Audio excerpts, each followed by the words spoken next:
Religion is Satan's playground. The diabolic efforts to inhibit and impede the gospel have been ever so subtle, as they turn the gospel into the Christian religion, continuing to use the same vocabulary, and using the inspired scriptures which were designed to be the written record of the revelation of the Lord, as the basis of their belief systems and morality codes. Major W. Ian Thomas writes, quote, "It is one of the subtleties of Satan which causes men to flee from God and seek to silence his voice in the very practice of religion.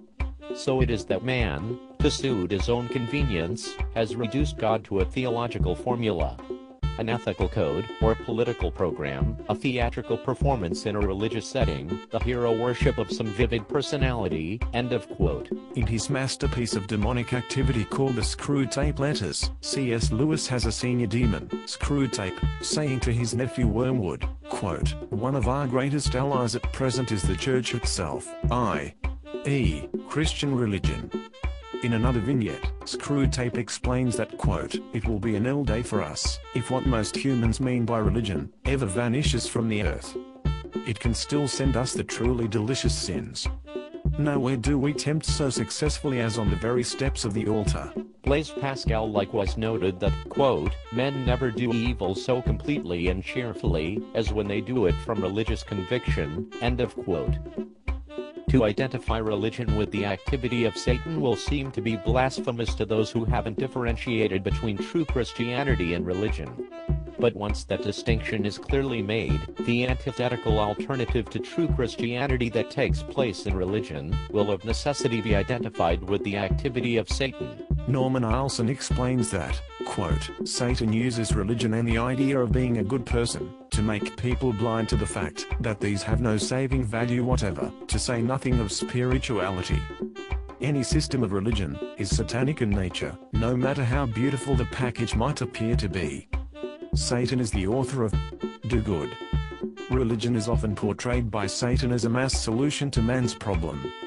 If he can get everyone into some religion, he knows that he can keep people in some false hope, in some anesthetic, and prevent them from seeing their real need. Nothing that Satan has ever devised has been as successful as religions and cults in blinding men's minds to the truth." In like manner, Dave Hunt has written, quote, "Satan's primary tactic in opposing God is not to foster atheism, but religion. A perverted Christianity is Satan's ultimate weapon." End of quote. If we are to correctly understand religion, we must recognize its satanic source and the spiritual conflict that is taking place between the Lord and Satan in Christianity and religion. It might be pointed out that mankind has a natural tendency to develop religious practices, and that every known civilization of men has engaged in some form of religion. Indeed, it is natural for man to form religions, for the natural man receiveth not the things of the Spirit of God. Religion thus gives a group of people a collective sense of identity, purpose, and meaning, and provides for social continuity. When engaged in such a collective mutual pursuit of religious striving, their religion provides a legitimacy and validity to the rules and regulations that are imposed upon them, and when religion wanes, the weight and authority of social and moral law all diminish. It is indeed possible to analyze religion sociologically or psychologically, but these are just observations of the phenomena of religion. It cannot be concluded from these observations that religion constitutes a social or moral good, or that religion is the better or highest feature of the natural world system of men, especially when it is abusing people, as I just told you. Religion is, on the contrary, the most subtle and insidious feature of the diabolically inspired world of natural men, and as such it is the most abominable and damnable. There is nothing good about religion.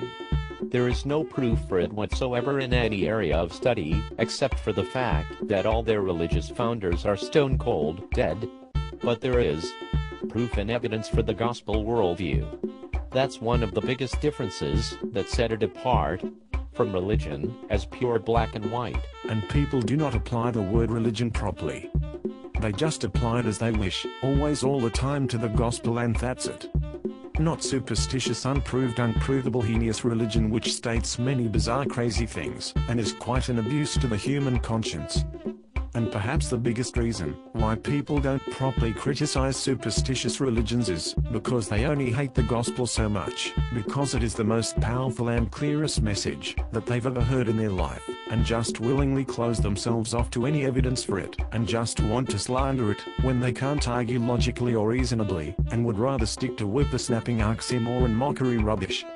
Slander, slapstick jokes, and name-calling, and shallow thinking, and degeneracy that is a great deal far behind the position of being educated. Even to a point thinking that it's okay to compare the gospel to Islam, a murderous cult.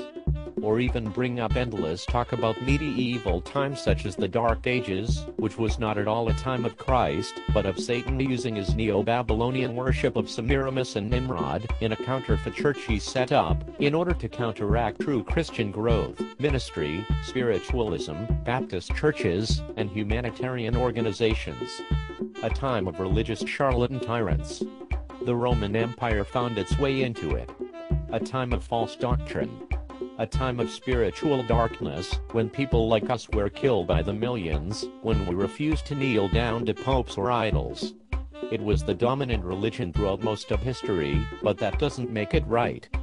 True Christianity just started in 1611 with the revelation of the King James Bible, barely a fourth of AD history. And especially very few people are even Christians today in a sense of being saved.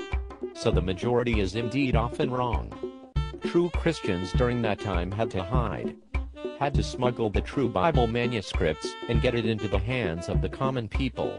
So, religion relativizes the goodness that is derived from the Lord alone. Religion engages in the relativistic goodness of the good and evil game that has been played by natural men ever since the fall of Adam into sin. Of all the amazing evil obstacles of Satan that we have had to get across, being thrown at us by our opponents, I thank the Lord that we have been finally able to get out there and preach the truth in freedom and in love to those who are short-sighted and simple-minded of the big picture and what's going on.